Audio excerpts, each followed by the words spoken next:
Hello friends, hi. ఎలా ఉన్నారు friends? ఏం చేస్తున్నారు? అందరూ బాగున్నారా? మేమైతే బాగున్నాం ఫ్రెండ్స్. మీరందరూ బాగుండాలని మనస్ఫూర్తిగా కోరుతున్నాను. అందరూ బాగుండాలి, అందులో మేము ఉండాలండి. చూడండి, ఈరోజు మా ఇంట్లో కర్రీ వచ్చేసి చుక్కకూర టమాటా మెదిపి తాలింపు పెట్టానండి. దానికి కాంబినేషన్ వచ్చేసి చాప్ ముక్కలు ఫ్రై చేశాను. ఇవి కొరమేను ముక్కలండి. చిన్న కొరమేనండి అది. అందుకే ముక్కలు చిన్న చిన్నగా ఉన్నాయి పీసెస్. అవి చక్కగా వాష్ చేసుకొని పక్కన పెట్టేసుకొని కొంచెం ఉప్పు పసుపు వేసేసుకొని చక్కగా కలిపేసుకున్నానండి. ఒక 4 స్పూన్ల ఆయిల్ వేసాను. 4 స్పూన్ల ఆయిల్ వేసేసుకొని మంచిగా ఆయిల్ హీట్ అయ్యాక ముక్కలు వేసేసుకొని మంచి కలర్ వచ్చేదాకా వేయించేసుకోవాలండి ఎర్రగా.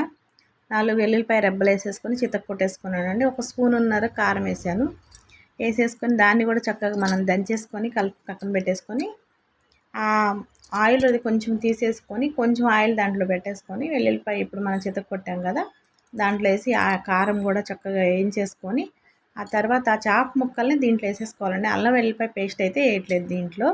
చాలా బాగుంటుంది. ఇదైతే క్రిస్పీగా ఉంటుంది, చాలా బాగుంటుంది, తింటాకి చాలా టేస్టీగా ఉంటుంది.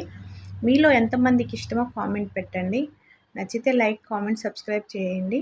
చూడండి, దానికి చుక్కకూర టమాటా మెదిపి తాలింపుకి దీనికి చేప ముక్కలు ఫ్రై చాలా టేస్టీగా ఉంటుంది. అది పుల్ల పుల్లగా ఉంటుంది, కలుపుకుంటే చాలా బాగుంటుంది. నచ్చితే లైక్, కామెంట్, సబ్స్క్రైబ్ ఫ్రెండ్స్.